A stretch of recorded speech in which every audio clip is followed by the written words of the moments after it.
Hello and welcome to a new short Blender sculpting tip for using alphas to add details to your high poly mesh. Here's a base sculpting of a stone with a kind of stylized look and feel. I use dynamic topology for sculpting this and I want to add finer cracks and details to the mesh. For adding these details I want to use brushes with alphas, so go ahead and add again the op brushes from Michael Vicente as I did in the previous tutorial, and again I add the download link to the description below. Okay, here's the blend file, and then I append all the brushes with op in the name.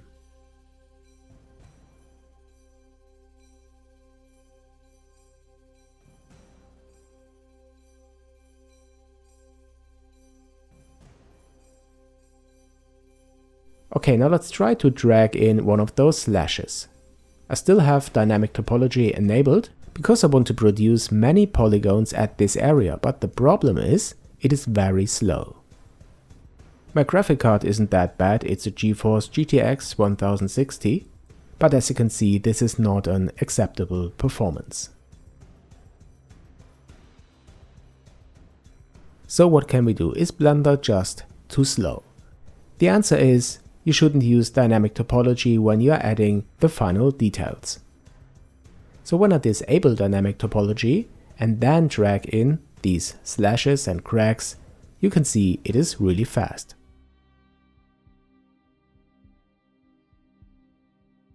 But the next problem is that when you sculpted this with dynamic topology enabled, then you have some areas with a higher number of polygons and parts with a lower number of polygons. And this could lead to distortions and bad effects when you add these details, so what you need at this stage is a really high poly, dense mesh. So what you can do is to enable dynamic topology again, then set it to a high resolution, and after that you press the button Detail Flood Fill. What this feature does is to fill the whole mesh with this resolution.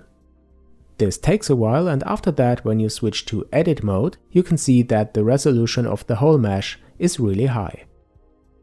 And now it doesn't matter where you drag in your alpha when you go back to sculpting mode, because you have the same high resolution all over the mesh.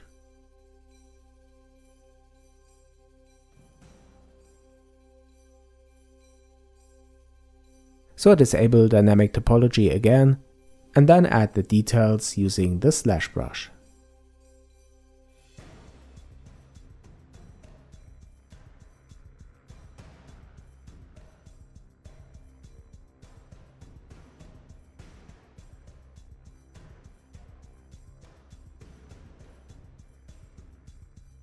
But there's another option.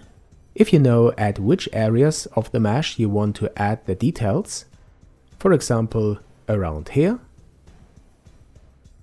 then you can go ahead and increase the density of the mesh at this particular area.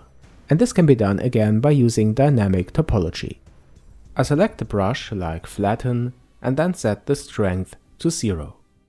Dynamic topology is enabled with a quite high resolution and a constant detail. And then I sculpt with the brush over the area where I want to increase the resolution, and the result can be seen when I go back to edit mode. Now we have a high polygon count just at the location where I will need it for adding the details. Okay, then I go back to sculpting mode, disable dynamic topology, and again select the slash brush. Then I can go ahead and add the details at the high poly areas.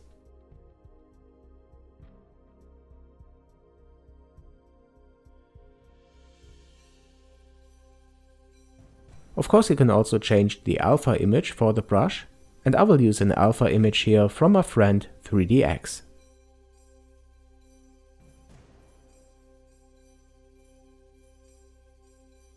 You can download the brushes which are designed for ZBrush from his Gumroad page, but the package also contains the alpha images as PSD files that can be used for Blender as well.